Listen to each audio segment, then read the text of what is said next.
What if the people controlling your thoughts, emotions, and even your identity aren't doing it with violence or commands but with quiet words, perfect timing, and masks so well crafted you thank them for the manipulation? They don't raise their voice. They don't leave bruises, but they leave you doubting your reality, apologizing for things you didn't do, and shrinking yourself just to feel safe. This isn't just toxic behavior. This is shadow manipulation, a dark force Carl Jung warned us about, rooted deep in the unconscious. These are people who weaponize their own wounded psyches to control yours. And unless you learn to recognize their patterns, you'll keep falling into their traps again and again. In this video, we'll uncover 6 specific manipulator types, each pulled from Jung's theory of the shadow self. You'll meet the victim, the narcissist, the critic, the puppet master, the savior, and finally, the shapeshifter. Each one hides behind a carefully chosen mask. Each one mirrors something broken in you and exploits it. But this isn't just a list of red flags. This is a psychological toolkit. You'll learn not only how to spot these hidden predators, but how to defend your energy, reclaim your sense of self, and dismantle their control without becoming cold, paranoid, or like them. Because the truth is, they're not always strangers.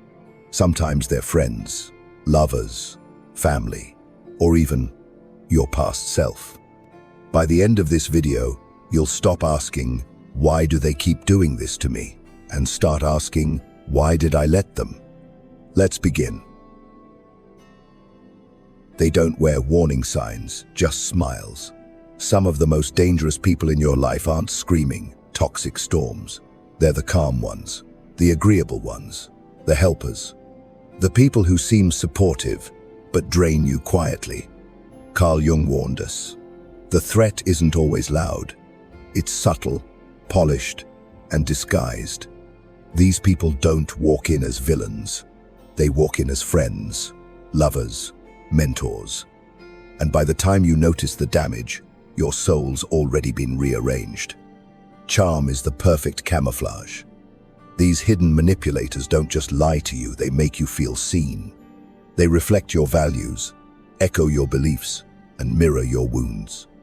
Jung didn't just study what people say, he studied what they hide. His idea of the shadow wasn't evil, it was repressed truth. And when someone hasn't faced their shadow, they wear a mask. They become who they think you need until it benefits them to show otherwise. If you're not awake, you'll offer your trust to someone who never deserved it. Let's meet the first predator, the chronic victim. Always hurting, always wronged, always someone else's fault. You'll feel drawn to help them. Your empathy becomes their leverage. But Jung saw the trap. This isn't vulnerability. It's manipulation dressed as helplessness. The chronic victim avoids all responsibility. They twist your support into obligation. They don't want healing. They want control built on guilt and emotional dependency. You won't just help them, you'll carry them. And the longer you stay, the more broken you'll feel for not being broken too. Next is the charming mirror, the shapeshifter in disguise. Ever met someone who seems perfect for you? Who agrees with everything, supports every dream, laughs at every joke? That's not fate. That's performance. Jung called this the persona trap, a dangerous over-identification with an outer mask. These people reflect your image back to you, not to bond, but to build trust. But look closer. There's no real self behind the admiration. No backbone, no honesty. And when you stop feeding their ego, they disappear, or worse, turn against you. You didn't fall for them, you fell for yourself in their performance. Finally, the quiet killer, the passive-aggressive enabler. They nod when you speak. They smile at your dreams. And then they plant seeds of doubt with sweet poison like, "I just don't want you to be disappointed." This is shadow manipulation at its finest. Jung described it as the dark side of the helper, people who don't outright block your path, but weaken your belief so you never fly. They present fear as logic, judgment as maturity. And they always do it with a gentle voice. They aren't supporting you, they're clipping your wings so you never leave the nest where they feel powerful. This is just the beginning. Jung exposed these masks not to make us paranoid, but to wake us up. Because when we're unaware of the shadows we attract, we'll keep handing our soul to people who quietly unravel us. The chronic victim, the charming mirror, and the passive-aggressive enabler don't look like threats. But they're more dangerous than the loudest abuser, because they make you doubt your own instincts. In the next chapter, we'll meet 3 more types Jung warned about. They'll seem wise, empathic, even healing, but they'll make you smaller to stay in control. And unless you learn to see the shadow, you'll mistake manipulation for love. Not every healer wants you healed. Some people wear the robes of wisdom, compassion, and guidance, yet beneath that warm exterior is a deep need to be needed. Carl Jung warned us about the wounded healer archetype, a person who seems to guide others toward wholeness, but unconsciously uses their role to avoid confronting their own pain. These people don't want you to grow. They want you to stay broken so they can keep feeling whole by comparison. Enter the spiritual narcissist. They speak like prophets. They carry crystals, quote philosophy, and act enlightened. But their wisdom isn't about truth, it's about control. Jung would say they haven't integrated their shadow. Instead, they've inflated their persona. They believe their pain made them chosen. So they cling to their identity as the awakened one and subtly make you feel inferior if you don't see the world exactly as they do. Disagree with them? You're unconscious. Set a boundary? You're low frequency. You're not a person to them, you're an audience. And your growth threatens their illusion. Then there's the selfless martyr, the one who gives and gives and gives until you feel guilty just for having needs. This personality type weaponizes sacrifice.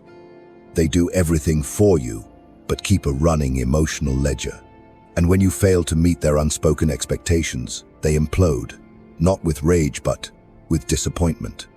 Jung would call this repression turned projection. They suppress their needs to appear virtuous, but the unmet hunger leaks out through guilt trips and silent treatment. You didn't ask for their help, but now you owe them, and your freedom makes them feel abandoned. Meet the emotional empath. With no empathy. This type cries with you, aches with you, feels everything but only when it serves their narrative. They confuse emotional flooding with emotional intelligence. Jung warned of this danger, over-identifying with feelings while ignoring the unconscious motives behind them. These people use your vulnerability to bond, only to later use it as ammunition. Your traumas become storytelling tools. Your secrets, leverage. They don't feel with you, they feed off you. And when you start healing, they become cold, distant, almost resentful. Why? Because they need you wounded to feel whole. These people don't storm into your life, they seep in. They're gentle, often soft-spoken. They seem safe. But Jung teaches us that the shadow loves to wear the costume of compassion. And if you don't recognize the difference between help and control, you'll confuse their attachment for love. Remember this. Real healers don't demand loyalty. They don't punish you for growing. And they don't twist your healing into a performance that centers them. In the next chapter, we'll turn to the darker side of intellect and dominance, the types who manipulate through logic, silence, and superiority. You'll meet the cold operator, the rational gaslighter, and the one who kills your confidence with compliments. They don't raise their voice, they lower your reality. Not all manipulation looks emotional. Some of the most dangerous people are calm, composed, and devastatingly rational. Carl Jung taught us that the shadow often hides behind the intellect logic, used not to find truth, but to win. These people don't want connection, they want control. And they'll use your mind against you, one carefully crafted sentence at a time. First, the rational gaslighter. They sound like a scientist, a therapist, or a monk. Always measured, always composed. When you confront them, they never get angry. They get disappointed. They tell you what you actually meant. Twist your words until you question your own memory. and reframe their abuse as your misunderstanding. "I never said that. You're being emotional. You must have taken it the wrong way." They make you feel like your truth is unreliable. And once that seed is planted, you'll start checking with them before trusting your own perception. That's how they win. Then comes the silent sadist. This personality doesn't argue, they withdraw. When you disappoint them, they vanish emotionally. They become icy, detached, unavailable. You never know what triggered them. You just know that suddenly you feel abandoned. Jung would call this the weaponization of the shadow's detachment. They don't scream, they vanish. And that absence makes you beg, apologize, and shrink even when you did nothing wrong. Their silence becomes the leash, and your anxiety does the rest of the work. Beware the master of compliments. This one flatters you endlessly, but always with a twist. "You're so much smarter than other people. You're the only one who gets me. Most people bore me, but you're different." Sounds lovely, right? Until you realize the trap. Now you feel pressured to maintain that idealized image. Make a mistake? Suddenly, you're like everyone else. Jung noted this shadow pattern: idealization, followed by devaluation. These manipulators use praise not to uplift, but to control through approval addiction. They build you up just to hold the threat of tearing you down. Finally, the cold intellectual. This person stays above it, aloof, logical, emotionally sterile. They never reveal their own vulnerabilities, but they dissect yours with surgical precision. They listen not to understand, but to analyze. Jung described this as the overdeveloped thinking function, disconnected from feeling. They observe emotions like a chessboard, not a battlefield. And if you try to get close, they'll mock your sensitivity, question your intelligence, or imply you're weak for caring. Their control isn't loud, it's clean, sharp, and surgical. These minds are predators, not partners. They don't manipulate by accident, they refine it like an art. And if you're not grounded in your own inner voice, you'll end up mistaking their coldness for wisdom and their approval for love. In the next chapter, we'll descend deeper into the realm of social manipulation, the charming shadow, the false protector, and the subtle controller who masks dominance as love. Sometimes the most dangerous people are the ones who make you feel the safest. They smile, they flatter, they offer security. But beneath that warm exterior hides something much darker: control, disguised as love. Carl Jung warned us that the shadow is not always hostile or angry. Sometimes it's polite, it's seductive, and it wraps its manipulation in the soft language of protection and care. Meet the false protector. This person positions themselves as your rescuer, your guardian, your guide. At first, it feels amazing, like someone finally sees you, finally has your back. But slowly, their protection turns into possession.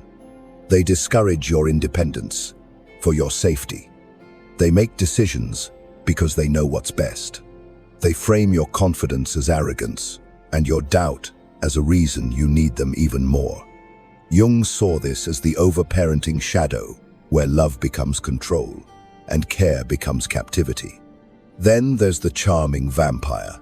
They make you laugh, flatter you effortlessly, and seem magnetic in every room. But they feed on attention, and if you stop giving it, they punish you. Their affection disappears when you aren't useful. They love bomb in cycles. Overwhelming intimacy followed by emotional distance. It's a psychological hook. When they pull away, you chase. And the more you chase, the more control they gain. Jung believed charisma without conscience is a red flag of the shadow. These people don't connect, they perform. And you're just part of their audience. Don't forget the martyr manipulator. They suffer for you. They sacrifice constantly, but they never let you forget it. Every disagreement becomes a guilt trip. After all I've done for you, they'll frame your boundaries as betrayal and your desires as selfish. Jung recognized this as a form of shadow projection, when someone weaponizes their suffering to gain moral superiority. You end up feeling like the villain for trying to breathe. It's not love, it's emotional debt collection. And finally, the soft controller. They never yell, never threaten. They just nudge. Slowly, they shape your preferences, isolate you from friends, steer your choices. Are you sure that's a good idea? They don't really support you like I do. Maybe you should just stay in tonight. It sounds caring, but it erodes your autonomy. Jung called this subtle form of domination a possessive animus, where a partner becomes the architect of your identity. You don't even notice the cage until the door slams shut. This is the shadow of affection, a mask that manipulates through comfort. The worst part? It works because it feels good at first. You're not fighting abuse, you're questioning love. And that's what makes it so effective. In the final chapter, we'll expose the ultimate predator, the shapeshifter, a master of identity, manipulation, and control, who bends reality itself to stay in power. What if the person you're dealing with isn't just one manipulative type, but all of them, depending on what they need? Meet the shapeshifter, the most dangerous personality of all. Not because they yell, threaten, or even love bomb, but because they're unpredictable, ever-changing, and impossible to pin down. Carl Jung saw this as the ultimate shadow, the one who abandons even consistency in favor of control. They are not interested in connection, only in winning. The shapeshifter studies you. They don't come in loud. They observe. They learn your patterns, your fears, your hopes. Then they become exactly what you need. At first, they're thoughtful when you crave intimacy, rebellious when you crave excitement, wise when you seek guidance. But once you're emotionally invested, the real game begins. They switch roles without warning. One day they're warm and loyal, the next, cold and cruel. This creates emotional confusion. You begin doubting your own memory, your own judgment, even your own identity. This is where gaslighting enters. The shapeshifter rewrites reality. They twist facts, deny things they said, reinterpret your emotions. You remember something clearly, but now you're too sensitive. You bring up a boundary, but now you're overreacting. Every time you try to reclaim your reality, they make you question it. This is not by accident. It's power through distortion. Jung described this as a projection loop where the shapeshifter projects their own faults onto you, then forces you to carry them. But here's what makes the shapeshifter so terrifying. They don't believe in truth. They believe in stories, narratives, and they'll rewrite their story on a dime if it benefits them. One moment, they're the victim. The next, the hero. The next, the misunderstood villain who only did what they had to do. They refuse accountability because they don't live in a moral framework. They live in a performance. You're just another actor until you stop playing along. Then they discard you or destroy your reputation. So how do you protect yourself from someone who wears every mask? You stop trusting the performance and start tracking the pattern. Don't be hypnotized by words-watch behavior. Don't get caught in their logic hold to your values. Jung believed that recognizing the shadow gives you power over it. Once you see the pattern, the spell breaks. You don't need to confront them. You need to exit the stage. The shapeshifter reveals the final truth. Manipulation isn't just about dominance, it's about distortion. The most dangerous people aren't the loudest or cruelest.